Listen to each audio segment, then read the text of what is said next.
Orang bangun tidur di video ini makanya. Ganteng aslinya kelihatan. Ane, angkerek sih ya. Sempur gak nyamper ya angkerek sih ya. Info kalau terus ya. Nah, musuh nih. Kita sapa kok.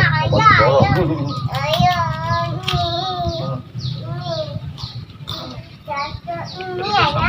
ini ya. Saya Mapung punya YouTube. Mulai nih. Assalamualaikum warahmatullahi wabarakatuh. Waalaikumsalam.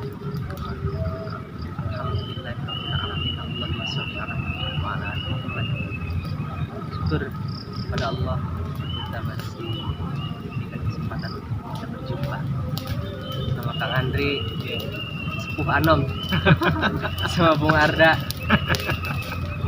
pelopor pecinta pencaksilat Karawang. Baik, kali ini kita berjumpa dan alhamdulillah bisa mewujudkan salah satu program atau rencana kita buat ngobrol-ngobrol lagi, berbagi cerita orang Karawang. Singkatannya bacok. Bukan bacok. Pakai golok ya. Bukan bacok pakai golok. Serem namanya. Berbagi cerita orang Karawang. Kita coba buat cerita-cerita tentang Karawang dari segala aspek. Nah, kebetulan salah satu program kita pengen silaturahmi dengan berbagai Pecinta pencaksilat. Pecinta pencaksilat dari berbagai macam aliran. Dan tentunya caranya tentang silat dan tentang Karawang dan lain sebagainya. Dan kali ini alhamdulillah ketemu sama Kang Andri. Kita coba korek-korek cerita tentang Karawang dari persepsi Kang Andri. Insyaallah siap ya Kang ya? Berbagi ilmu, berbagi pengalaman. Tapi setahu saya ya. Iya. Dong kalau kan istilahnya ada yang lebih kami tentang Karawang. Mungkin volume suaranya agak digedein. Jadi banyaklah untuk cerita Karawang ini, banyak kisah. Apalagi berbicara tentang pencaksilat. Titik nol perjuangan bangsa ada di titik ini, di Rengas Dengklok. Oh iya, kita sekarang lagi di Rengas Dengklok ini. Iya, betul. Jadi banyak sekali kisah yang memang tertuliskan dan orang Indonesia pasti tahu namanya Rengas Dengklok. Di mana Rengas Dengklok itu di mana? Rengas Dengklok tepatnya di Kabupaten Karawang. Kabupaten Karawang, kemudian di Jawa Barat, termasuk di negara Indonesia berarti.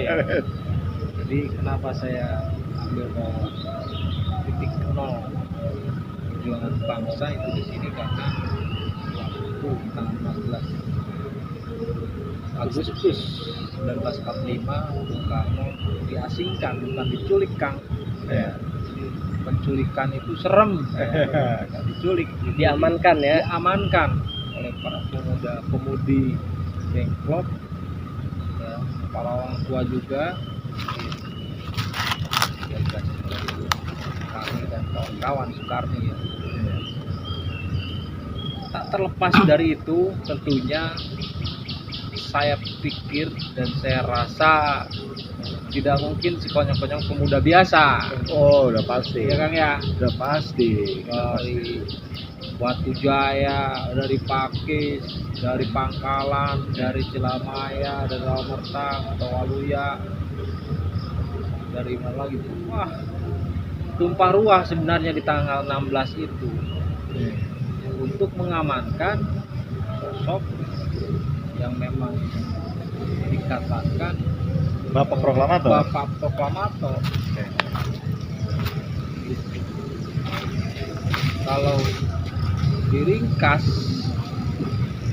ada enggak silat di situ? Dan ada enggak yang memang bisa mengamankan dengan minimnya senjata pada waktu itu? Otomatis orang tua, ya, orang tua kita sudah mewariskan yang namanya budaya, atau yang dikenal budaya tak benda sekarang Bung ya, Budaya tak benda. yang sudah dinobatkan oleh UNESCO. UNESCO, itu pencak silat.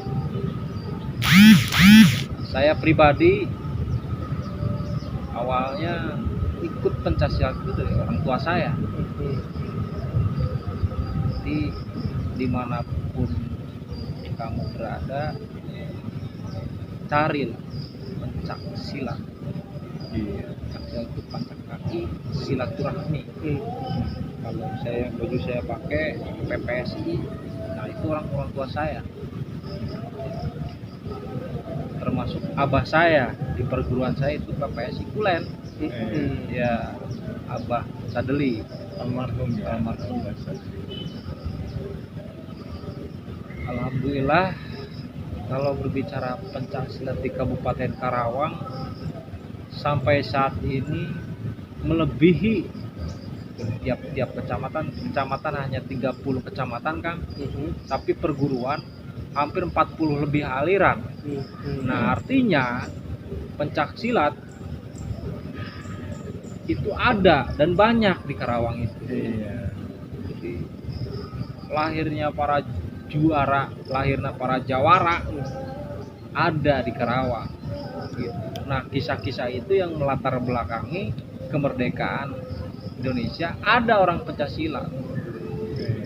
Ini juga mungkin menjadi jawaban pertanyaan kita nih. Kenapa sih Soekarno harus diamankannya di daerah Rengas Dengklok Karawang?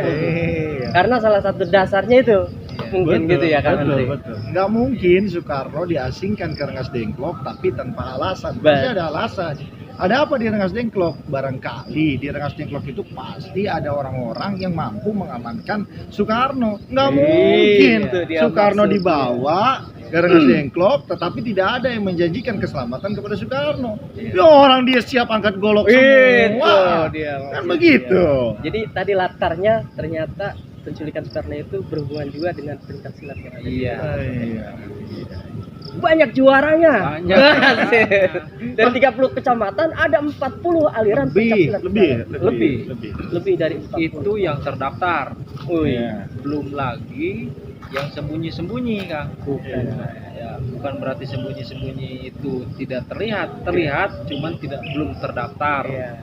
Ya, sehingga namun disebut liar tapi nggak liar, terlalu liar. Ya memang perguruan itu ada yang memang ingin terekspos, Iya. ada juga yang memang cukup untuk perguruannya saja. Konsumsi sekitar. Konsumsi sekitar itu banyak sekali Karawang. Betul. Iya. Nah, Yang ada di kampung-kampung ya. iya yang ada di Pelosok-pelosok Karawang. kampung. Kalau misalkan Bung Tomo waktu itu dengan Surabaya? tentara Malibi, ya istilahnya pasukan yang tidak dapat dijebol itu sebenarnya itu. Jadi masyarakat yang sudah dilatih pencak silat. Barisan yang ada di Iya, tengah-tengah iya. masyarakat. Di pelosok-pelosok. Gitu. Pencak silat, kemudian para Iya. santri, kemudian ulama juga Iya. turun gitu. Karena apa? Tanpa itu ya apa? Ya tidak akan mungkin bisa kita melawan apa namanya, alutsista yang memang sudah dimiliki oleh Belanda atau tentara-tentara yang dulu itu Prabowo Surabaya itu tentara Inggris. Iya. Ya, kata Jadi sejarah kan. komplit ya. Iya. Gitu. Apalagi di Karawang. Nah, kan kenapa Belanda sampai hengkang di Karawang? Karena kontur alamnya tidak disenangi oleh Belanda itu. Sehingga saya pikir Karawang itu adalah kabupaten yang belum pernah terjajah oleh Belanda. Tetapi saya sepakati bahwa kita itu melawan Belanda, bukan dijajah. Gitu. kalau misalnya dijajah, saya nggak suka tuh. Oh, saya dijajah Belanda. Iya. Nah, Iya. saya ini melawan, kami itu melawan. Ini Lawan nyambung Iya. dengan julukan Kabupaten Karawang sebagai kota pangkal perjuangan. Disinilah pangkalnya perlawanan Iya. terhadap Iya. kolonialisme. menjajah gitu. Saya sepakatnya itu. Iya. Jadi kita itu bukan dijajah tapi Pegang. melawan. Sekali lagi. Ini nggak langsung dipatah. Kan bisa langsung patah tuh. Nah, Itu kan? cakep. Apalagi nanti permainan kaki. Habis dah digelung gitu ya. Terima kasih. Semoga perjumpaan kita kali ini mendatangkan banyak manfaat Amin, amin. dan terwujud segala rencana dan program yang ada di Bacok, dan Bacok memberikan manfaat yang banyak buat Kabupaten Karawang, Amin. sehingga masyarakat Kabupaten Karawang lebih mengenal dan bangga menjadi Kabupaten Karawang seperti yang diutarakan tadi tujuannya. Demikian, salam Bacok, berbagi cerita orang Karawang. Assalamualaikum warahmatullahi wabarakatuh.